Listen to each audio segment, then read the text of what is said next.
તો સુરત શહેરમાં વરસાદ દરમિયાન અનેક સ્થળોએ રોડ રસ્તા બેસી જવાની ઘટનાઓ બાદ સુરત મહાનગરપાલિકાનું તંત્ર એક્શનમાં આવ્યું છે।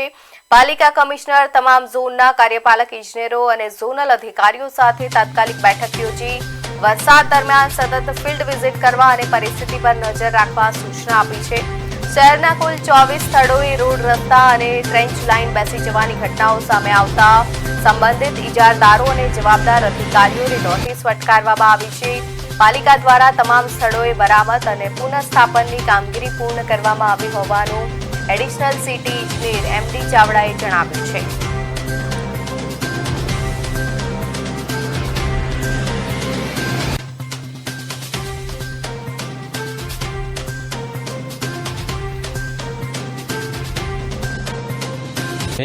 રસ્તા સેટલમેન્ટ થવાનો બનાવ બનેલ છે।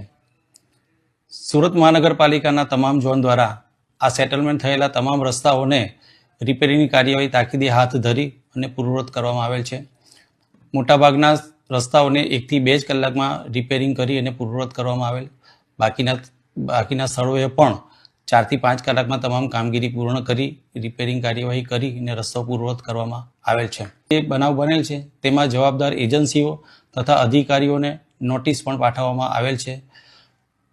આગામી દિવસોમાં વરસાદની આગાહીને ધ્યાને લઈ માનનીય કમિશનર શ્રી દ્વારા તમામ ઝોનલ ચીફ શ્રી તથા તમામ ઝોનલ અધિકારીઓની બેઠક બોલાવી અને કાયમી રીતે નિયમિત રીતે ફિલ્ડ વિઝિટ કરી અને જરૂરી પગલાં તમામ લેવાની તાકીદ કરવામાં આવેલ છે।